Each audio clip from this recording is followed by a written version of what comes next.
chose. Moi, je vais vous dire, je voterai pas pour Macron. Ça, c'est clair et net. Ce mec, il nous laisse crever la bouche ouverte depuis 5 ans. Et puis, il veut que ça continue en plus. Donc, à un moment donné, faut être réaliste, quoi.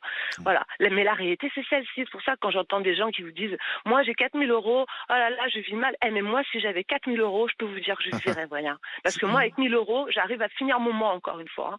Il y a quand même, madame, malgré votre situation, je dirais presque désespérée, quand même pas mal d'aides qui vous viennent de l'État, des compensations de l'État aussi, quand même, non? Monsieur, quelles aides de l'État? Je touche le chômage que j'ai. Vous avez cotisé pour ça, madame. J'ai cotisé, merci, je cherchais le mot social. Non, monsieur, arrêtez avec les aides, parce que, s'il vous plaît, les aides, c'est pas si simple à avoir, croyez pas. Non, je vous pose la question. C'est pas si simple à avoir. Et puis, encore une fois, il faut se l'arranger, sa fierté, et puis il faut se l'arranger tous les jours. Et des moments donnés, on préfère garder sa fierté parce que c'est aussi la seule chose qui nous reste, de dire que bon, on va peut-être pouvoir faire, on va peut-être faire que des pâtes, mais au moins on fait des pâtes, on les fait, c'est nos pâtes, quoi. Vous voyez, c'est un peu con, mais au moins c'est à nous, quoi. Voilà. Oui, mais il faut mieux mettre la fierté de côté parfois et trouver des aides. Enfin, je crois que c'est important pour vos enfants. Bruno, moi Anna, je vais me permettre de compléter. Moi, je suis une ex-travailleuse sociale et j'ai travaillé dans la politique à une époque. Et un jour, je suis tombée malade il y a 10 ans. Je suis désolée, et quand je suis tombée malade, je me suis retrouvée à aller demander ces aides. Et ça a été hyper douloureux pour moi, en tant que travailleuse sociale, d'aller voir une travailleuse sociale pour demander... D'accord, Kauter. Oui, mais en fait, vous ne comprenez pas. Le lien dans la précarité, c'est hyper humiliant au quotidien, en fait, tu vois. Et quand elle dit...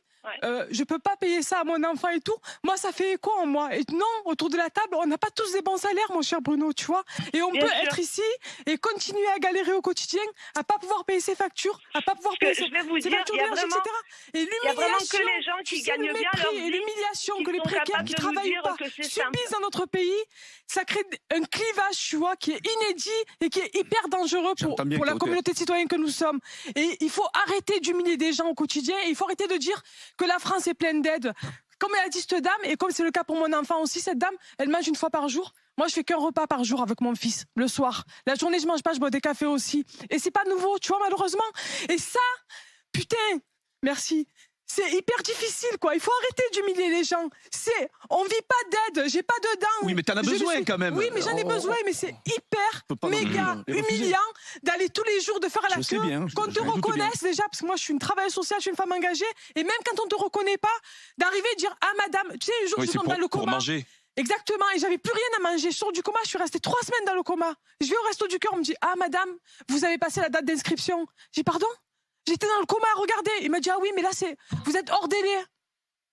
Mon fils, pendant 15 jours, il a mangé des gâteaux yaourt matin, midi et soir avec du sirop de grenadine parce qu'il n'avait pas les moyens d'acheter du lait. J'entends, Kauter, que c'est humiliant, t'as raison, mais en même temps, il faut quand même en profiter. Tu peux pas rester à rien faire et attendre de mourir de faim. Même quand tu y vas, il n'y en a pas. On est trop nombreux et dans la merde aujourd'hui. Et quand tu vas voir l'assistance sociale, il n'y a plus d'aide en fait. Les caisses sont vides. C'est pas vrai, l'argent n'est pas à flot. Moi, je sais pas, moi, le quoi qu'il en coûte, tout ça, etc. Moi, j'ai jamais vu du quoi qu'il en coûte. Les restaurants du cœur sont quand même de plus en plus ouverts et accueillent de plus en plus de gens. Oui, mais il y a de plus en plus de gens. Mais on peut pas s'en satisfaire, ça.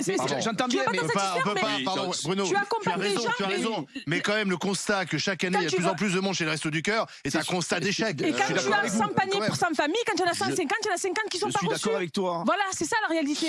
Anna, attendez, il y a Anna, allez-y, Anna. Non, mais ça devrait plus exister. Merci, Kauter. Vous avez fait pleurer Kauter, Anna. Non, mais c'est parce que c'est une réalité. Et puis ça, quelque part, ça me touche parce que c'est quelqu'un qui est au courant de la réalité. La réalité, c'est celle-ci. Et c'est pour ça que quand je vous entends dire, oh, il y a des aides, il faut aller, il faut ranger sa fierté, eh ben, je vous invite à le faire, monsieur Pomar, à ranger votre fierté et allez demander une aide, allez vous confronter à des refus, parce que c'est pas parce que les aides existent qu'on vous les donne. Il faut justifier votre misère. Et ça, faut le faire. Allez justifier votre misère parce que sur un échelon de la misère, des fois, vous n'êtes pas sur le bon échelon.